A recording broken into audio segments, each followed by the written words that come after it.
Bonjour les amis optimistes, j'espère que vous allez bien aujourd'hui, malgré qu'il pleut dehors. Mais aujourd'hui, vous voyez que derrière moi, il fait très beau, puisque c'est depuis les remparts de Saint-Malo que je vous parle. Alors pourquoi? Parce que c'est là que mon invité du jour a décidé de poser ses valises après avoir voyagé aux quatre coins du monde, il nous en parlera tout à l'heure. Certains Angevins d'ailleurs se rappellent de lui. Quand j'ai commencé à faire la promo, il y en a qui m'ont dit ah, je me souviens bien de lui. En fait, il s'appelle Daniel Doisé. Je le connais depuis des années et la première fois que je l'ai rencontré, c'est lorsqu'il avait décidé de se lancer dans l'aventure du Paris-Dakar, ce qui n'était pas une mince affaire.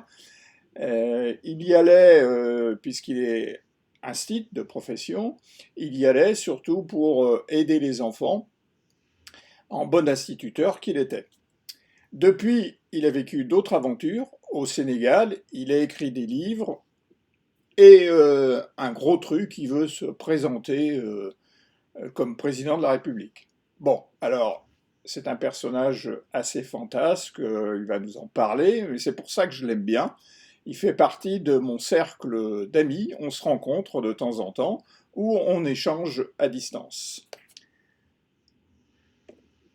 Bonjour Daniel, tu vas bien? Bonjour Yannick, oui, ça va Alors, très bien, très honoré de faire partie de ton émission. Merci. eh ben écoute, moi le premier, hein, ça faisait longtemps, un petit moment qu'on s'était pas rencontrés. Moi aussi, je suis ravi de t'accueillir ce soir pour discuter. Tu as entendu ce que j'ai dit au début, hein, de tout ça. On va essayer d'en parler. On va revenir pour ça un peu en arrière, c'est-à-dire au temps du Paris-Dakar. Tu t'en souviens. Tu l'as fait 2 années, je crois, le Oui, Paris-Dakar. oui, C'était une en idée. 87 et en 88. Voilà, c'était une idée un peu folle quand même, parce que ça, quand je vois ce que tu es devenu aujourd'hui, ça te correspondait pas vraiment. Si, à l'époque, tu avais envie de faire ce genre de choses?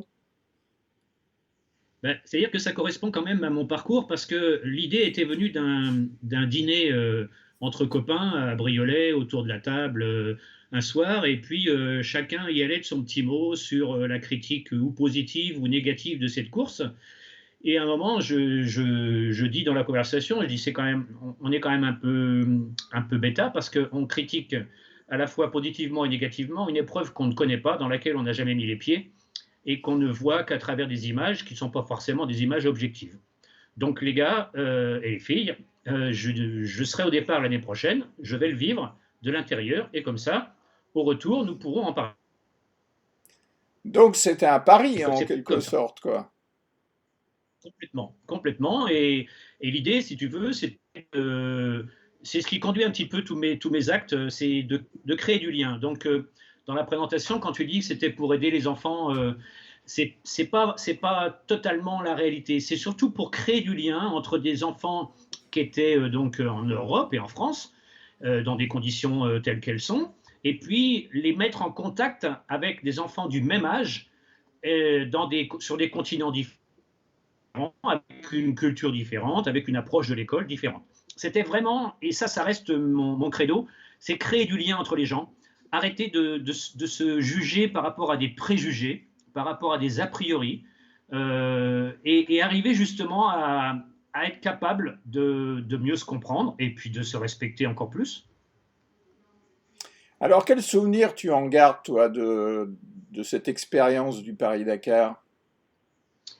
Ben, moi, j'en garde l'expérience d'une grande aventure humaine à l'époque, puisqu'on n'avait pas de moyens technologiques très perfectionnés, hein. On avait des GPS manuels, on avait des roadbooks en papier avec des dessins, et puis on partait dans une aventure qui, à l'époque, durait 3 semaines. On traversait tout le Sahara algérien, le désert du Ténéré. Enfin voilà, pour moi, c'est la première fois où j'ai mis les pieds en Afrique, donc c'est un comble parce que découvrir l'Afrique avec cette course qui était sujette à polémique, c'était un petit peu de la provocation.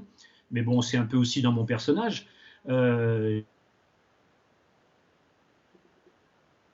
Provocateur, ça de l'intérieur pour mieux le juger. Et j'en retire, j'en ai retiré d'abord une grande envie de retourner en Afrique, de garder des contacts avec beaucoup de gens. J'ai beaucoup de gens sur tout ce parcours avec lesquels je suis encore en contact. Très récemment, j'ai repris contact avec des gens qui travaillent dans le sud algérien. Voilà, donc c'est vraiment une découverte qui, humainement, moi, a changé ma vision des peuples, en fait, et qui m'a permis de comprendre. En fait, on était.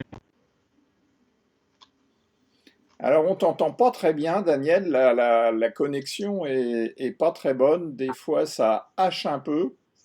Euh, Ça doit être ça.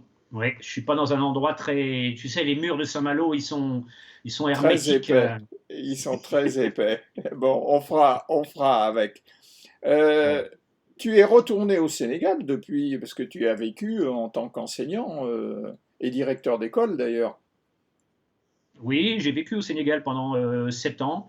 Et j'ai été directeur d'une école. Alors là, mais je crois que les membres de ma famille ont dû se retourner dans leur tombe parce que je suis un enfant du service public et de l'école laïque et je ne démords pas de défendre ce système et ce principe.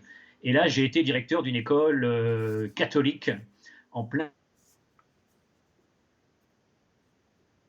avec 5 élèves pour Sainte-Marie-de-Anne, une école extraordinaire avec 15% d'enfants musulmans dans une école de structure catholique et avec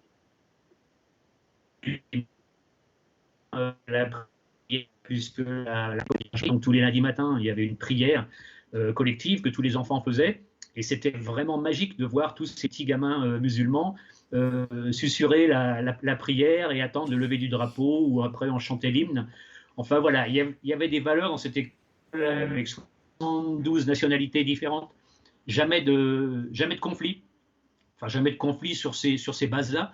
Voilà, une école qui marque à vie un passage d'enseignant parce que c'est un hymne à la tolérance et au partage, quoi. Alors, on va revenir un peu sur le Paris-Dakar. Je crois que tu aimes quand même un peu l'automobile parce qu'un jour, tu as débarqué dans mon bureau, je suppose que tu t'en souviens, en m'invitant à participer aux 24 heures du Mans comme copilote. Donc moi j'étais tombé de ma chaise parce que moi à l'époque j'aimais aussi bien l'automobile, tu le savais. Et donc voilà, c'était une de tes idées folles parmi tant d'autres. Oui, oui, parce que j'avais gamin, en fait, avec mon grand-père qui était négociant en pneumatique, on allait tous les ans aux 24 heures du Mans et moi j'étais tout gosse, j'arrivais à peine à la balustrade et on avait la chance d'aller dans les stands au-dessus des stands, justement, des stands mécaniques. Et c'était passionnant. Et je me suis dit, un jour, ce serait trop fabuleux de rentrer dans ce monde-là et de le vivre de la course. Et suite au Dakar, effectivement, je me suis aperçu que voilà, les compétences, peut-être on peut les acquérir, le temps de. Et puis, tu me paraissais quelqu'un par rapport à moi avec la tête plus sur les épaules. Donc, c'était intéressant d'avoir moi un petit peu fantasque, comme tu l'as très bien dit, et puis toi un petit peu plus sérieux. Et on aurait pu aboutir à un projet, parce qu'en fait, à l'époque, on pouvait s'inscrire pratiquement avec le permis de conduire. Enfin bon, ça m'avait beaucoup amusé, j'en garde un très bon souvenir. Euh, Depuis, tu as quand même, entre Saint-Malo et le Sénégal, tu as voyagé aussi un peu, tu n'es pas resté dans ces deux pays, j'ai cru comprendre. Tu es allé au Canada, non? J'ai Non, rêvé je suis ou... allé. Ouais, non, non, je suis allé de l'autre côté de l'Atlantique, mais je suis allé aux Antilles, en fait. Ouais, aux Euh, Antilles, d'accord. alors pareil, sur un coup, un peu un coup de tête, c'est-à-dire qu'à Saint-Malo, tous les 4 ans, on voit partir la route du Rhum. Et ce qui est frustrant, c'est qu'on la voit jamais arriver. Donc je me suis dit, allez, dans 4 ans, je serai à l'arrivée et je verrai ce que ça donne, puisque je connais le départ, je connaîtrai un peu les arrivées épisodiques de chacun des concurrents. Donc j'ai fait une demande d'enseignant pour partir aux Antilles. Et j'ai demandé un poste précis sur un endroit précis. Donc tout le monde s'est un peu moqué de moi parce qu'on me disait, tu n'auras jamais ce poste-là. Et puis ensuite, j'ai obtenu mon poste et je suis resté 6 ans aux Antilles. Et d'ailleurs, il y a un de mes enfants qui est né là-bas. Donc tu es de nature on peut te caractériser comment? Un rêveur, un doux rêveur, un optimiste, quelqu'un d'un peu fou, quelque part. Oui, un peu tout ça, mais je dirais que Fou pas trop, parce que c'est quand même, mes déplacements sont relativement cohérents. Si je reprends un petit peu, je reste 5, 6 ans dans le même endroit et après je me déplace. Donc je suis pas un mercenaire, si tu veux. Tu vois, si je reste quelque part, j'ai envie de m'y imprégner. Donc je suis pas trop mercenaire là-dessus. Et doux rêveur, oui. Optimiste, oui. Ça, carrément. Je suis toujours scandalisé par les gens qui baissent les bras, parce que on a tous envie de baisser les bras. On a tous des moments où on passe par du découragement. Mais si on subit ça, eh bien, on est passif. Et je refuse d'être passif. Surtout en ce moment, dans cette période un peu anxiogène. Voilà, totalement. Et même chez moi, je me bats au quotidien. Mon épouse a très peur de cette maladie. Donc voilà, on est tous dans le même bain à ce niveau-là. Et je pense qu'il faut lutter contre ça. Et il n'y a que nos personnalités qui peuvent le permettre. Et continuer l'expérience que tu proposes, par exemple, elle est magnifique à ce titre-là. Parce que voilà, un porteur de pas un dénonceur, tu es quelqu'un qui propose, tu es quelqu'un qui met à disposition de la parole, de l'échange, et sur le thème de l'optimisme. Donc ça, dans ce monde-là, merci Yannick, quoi. Un grand merci. Mais écoute, on va poursuivre hein, quand même. Je te remercie de m'envoyer des fleurs, c'est toujours agréable.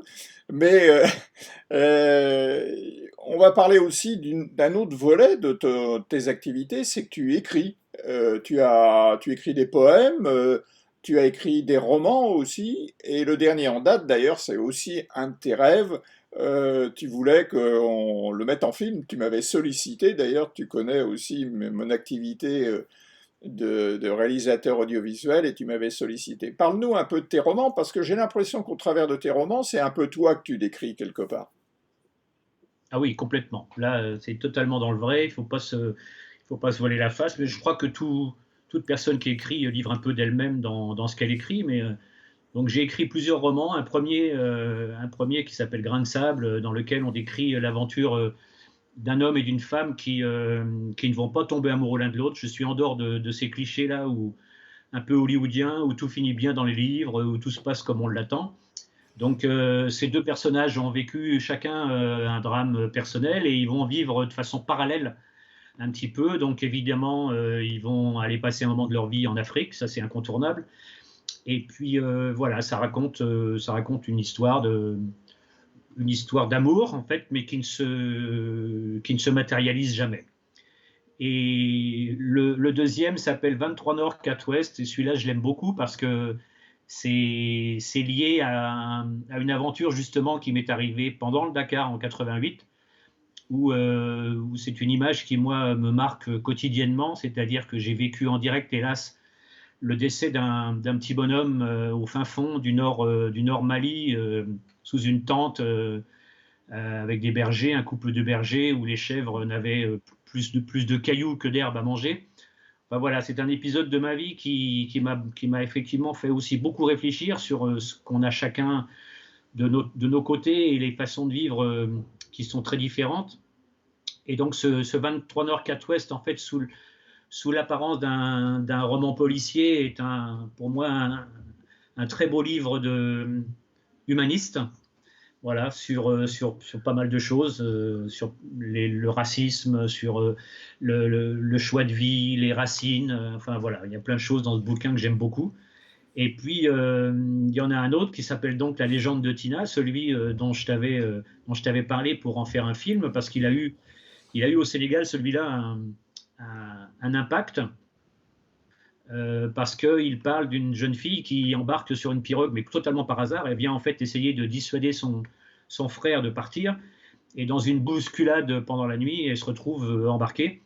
Et elle va finir au Canada et animer une émission de radio et se faire une popularité. Enfin voilà, je ne traduis pas la fin, mais et ce bouquin, en fait, je l'ai écrit sous le pseudonyme de mon épouse, Kumbasso, en hommage à ma femme, parce que voilà, c'est une femme particulièrement courageuse. Et ce qui est dit dedans, en fait, où je suis très fier, c'est que les Sénégalais qui lisent ce livre me disent un Sénégalais aurait pu écrire ce livre.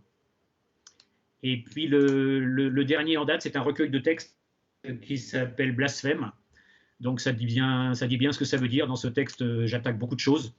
Mais et alors là, je reviens à. J'ai testé ce livre, ce recueil de textes dans mon école justement des cours Sainte-Marie de Anne, avec comme interlocutrice et comme spectatrice d'un petit spectacle des sœurs maristes, des bonnes sœurs. Et quand j'ai vu le larmes couler à la lecture de certains textes, je me suis dit là Daniel, voilà, bravo, bravo. Et on a créé des liens avec ces textes. Et voilà, et je me suis aperçu que le doute, il existe chez chacun de nous. Et ça, c'est magnifique, parce que j'ai un peu de mal à suivre les gens qui ont des certitudes. Tu vois, les gens qui savent, quoi, qui t'assènent des certitudes, ça, j'ai un peu de mal, parce que c'est pas comme ça qu'on découvre. Moi, j'ai 63 ans maintenant, et je continue à apprendre des choses, je continue à découvrir des gens. Et ça, c'est absolument magique. Et puis le dernier que je suis en train d'écrire, il s'appelle Joe de Nyambola. Alors Nyambola, c'est un village que même Google ne connaît pas. Et Joe de Nyambola, il va vivre une aventure sur le thème de la corruption, un petit peu sur ces sociétés corrompues. Voilà, et donc j'en suis là, j'ai presque terminé. Et voilà, donc c'est vrai que dans tous ces écrits-là, il y a un peu le même fil conducteur. Il y a la rencontre entre les gens, la connaissance, la recherche de Alors, la connaissance. alors, alors justement, c'est ce qui t'inspire dans ta dernière grande idée, c'est que tu nous as annoncé il y a un peu plus d'un an, je voudrais, moi, être président de la République. Alors, c'est pas en 3 ans, parce que tu traces pas. Enfin, tu traces pas souvent, hein. Donc, c'est quoi cette idée? C'est une blague? Tu as vraiment ça en tête, comme les autres, comme les 24 heures du Mans, comme la traversée de l'Atlantique à la voile? Tu peux nous en parler? Tu as un programme derrière?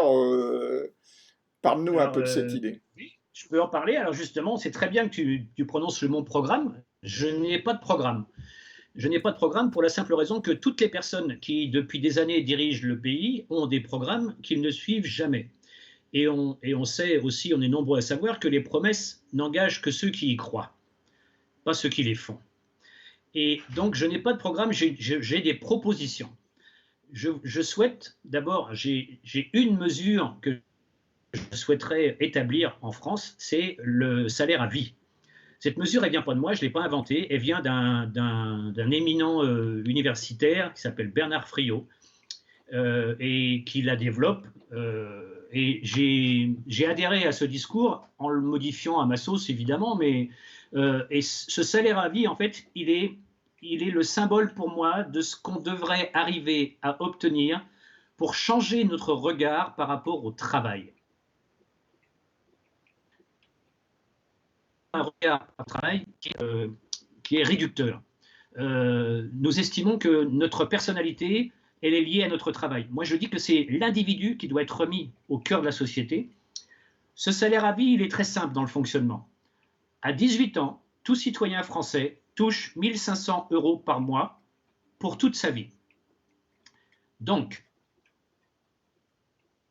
je supprime le chômage, je supprime les bénévoles, je supprime les services de retraite, je supprime la vingtaine d'allocations diverses qui tournent autour de nous et qui nous parasitent la vie. Et ce salaire à vie, il va évoluer selon la fonction de l'individu. Par exemple, Yannick Sorisson dit « je ferais bien une formation d'ébéniste ». Eh bien, Yannick Sorisson, il va faire sa formation d'ébéniste, il va la valider, et une fois qu'il l'aura validée, il va augmenter son capital et son salaire à vie. Le salaire à vie ne sera pas lié à un métier que tu exécutes, il sera lié à ta personnalité, à ton individu. Pour moi, c'est à l'individu, ça minimal. Que des gars dans la vie gagnent des millions, moi ça ne me dérange pas. Mais qu'aujourd'hui encore, on ait des gens dans la rue qui meurent, et je crois qu'à Angers, il y a un SDF qui est mort il n'y a pas longtemps, que des gens soient encore dans... qu'on ait encore le besoin d'avoir les restos du cœur, qu'on ait encore le besoin d'avoir les petites sœurs des pauvres, qu'on ait encore besoin d'avoir le secours populaire, c'est inacceptable. Pour moi, c'est inacceptable. 1 500 € par mois, tu peux rester à jouer à la PlayStation dans ton canapé toute ta vie si tu veux, ça ne me dérange pas. Mais ne viens pas dire que l'État ne t'a pas redonné ta dignité. Et à partir de là, par exemple, à 18 ans, les gosses, eh ben, ils ont une sorte de bourse de 1500 euros. Eh ben, va voyager. Daniel, je vais être obligé de t'arrêter. Je vais être obligé de t'arrêter parce que le temps file malheureusement, puis je sens que t'es parti là, comme je te connais là, t'es parti dans tes délires. Enfin, c'est plus des délires là, parce que j'approuve complètement ce que tu dis. Tu le sais bien, on en a parlé. Hein. D'ailleurs, tu m'as sollicité pour être un de tes ministres, si je me souviens bien. Ministre de la Communication d'ailleurs. Donc, j'attends ça avec impatience. Je dis peut-être qu'un jour je serai ministre, qui sait. Mais en tout cas, c'est une bonne idée. Et puis surtout, moi, ce qui me plaît chez toi, c'est que tu défends des valeurs humaines et tu y crois. Et ça, c'est formidable. Bon, écoute, Daniel, on va peut-être en rester là parce que si on voulait rentrer dans ce débat, il faudrait faire une émission spéciale qu'on refera peut-être d'ailleurs quand tu seras candidat officiellement, peut-être que là, on refera à ce moment-là une émission. On va en rester là et puis on va conclure cette émission comme on le fait habituellement. Tu ne quittes pas parce que je te récupérerai après. Je vais simplement clore cette chronique. À tout de suite. À tout de suite. Grand merci à toi. Bon, bah, les amis, vous avez vu, c'est fort intéressant. On aurait pu parler avec Daniel pendant des heures, et c'est ça ce que j'apprécie chez lui, c'est que il passe beaucoup de temps, et c'est vrai quand on échange souvent par des messages, sont pas chez lui des messages laconiques, c'est vraiment des messages documentés, et j'aime bien échanger avec lui. Je crois qu'on s'apporte beaucoup mutuellement. Quant à nous, donc, on se retrouve la semaine prochaine pour une nouvelle rubrique. Je pense que ça sera la dernière de l'année, parce qu'après, on va rentrer dans la période des fins d'année, même si cette année, ça va être un peu différent des autres années. Si vous voulez m'envoyer des messages, vous pouvez le faire sur les réseaux sociaux. Ça s'est affiché à l'écran, vous les voyez apparaître. Juste une chose, maintenant, ces rubriques sont également disponibles sur YouTube, donc vous pouvez aussi les récupérer de ce côté-là. Voilà les amis, bah, écoutez, ravi d'avoir passé encore un petit moment avec vous. J'espère que cet échange vous apportera quelque chose parce que c'est le but de ces chroniques. Merci à tous et à bientôt.